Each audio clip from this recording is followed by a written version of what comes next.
बात सन 1983 की है। मेरी पुत्री का भतीजा सिंगापुर में इंजीनियर था।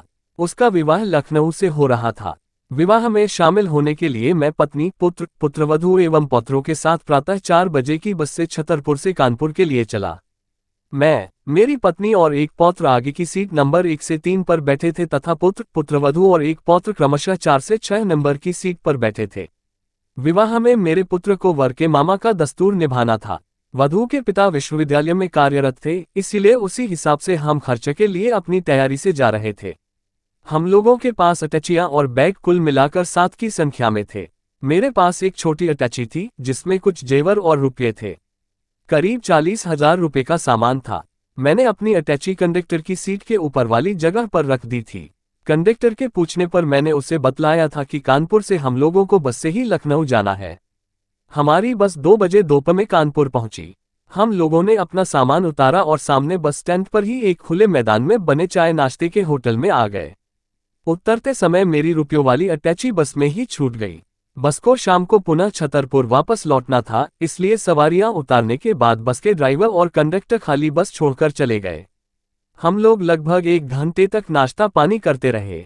3 बजे वहां पर लखनऊ जाने वाली बस लगनी थी। बस आने का समय हुआ तो हम लोगों ने अपना सामान देखा तो पता चला कि 7 सामानों में से रुपयों वाली अटैची गायब है। मैं घबरा गया। मुझे काटो तो खून नहीं। सब लोग मुझे ही दोष दे रहे थे कि अटैची मैंने बसमैन से नहीं उतारी। सामने बस खड़ी दिखी तो मैं बस में देखने गया। ड्राइवर कंडक्टर तो नहीं दिखे। मैंने खाली बस में सब जगह देखा तो मुझे अटैची नहीं मिली। मैं उदास मन से वापस आ गया।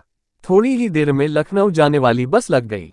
सभी लोग बस में सामान चढ़ाने लगे और मैं पास ही वाले छोटे मंदिर में भगवान से प्रार्थना करने लगा, भगवान, मेरा तो सब कुछ चला गया। इस परदेश में आप ही कुछ कर सकते हैं, आप ही कुछ चमत्कार दिखा सकते हैं। आप सर्वसमर्थ हैं। अचानक मेरी पुत्रवधू ने आकर मुझसे कहा, पापा जी, मुझे ऐसा विश्वास है कि अपनी अटैची उसी बस में है, एक बार आप पुनः जाकर देख लें। मैंने कहा, मैं तो देख आया हूं, उसमें अटैची नहीं है। अब मैं नहीं जाता। तब पुत्रवधू ने अपने पुत्र से कहा कि जाओ बेटे, एक बार तुम भी जाकर देख लो। 11 वर्षीय पुत्र ने जाकर उस बस की एक एक सीट देखी। जब उसने ड्राइवर की सीट के नीचे देखा तो उसे एक सफेद प्लास्टिक की बड़ी थैली में लिपटी वह अटैची दिखाई दी। उसने हम लोगों को आवाज देकर बतलाया कि अटैची मिल गई और उसमें रखा सभी सामान सुरक्षित है, तो हम लोगों की खुशी का ठिकाना न रहा।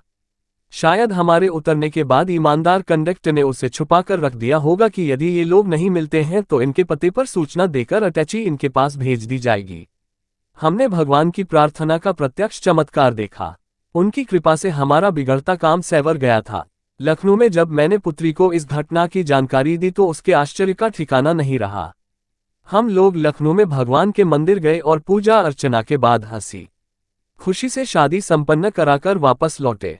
आई थिंक कि यह सच्ची कहानी आपको अच्छी लगी होगी। यदि अच्छी लगी है तो हमारे चैनल को लाइक, कमेंट, सब्सक्राइब करें। मिलते हैं ऐसी ही एक सत्य और रोचक घटना के साथ नेक्स्ट अगले वीडियो में। तब तक के लिए जय श्री राम।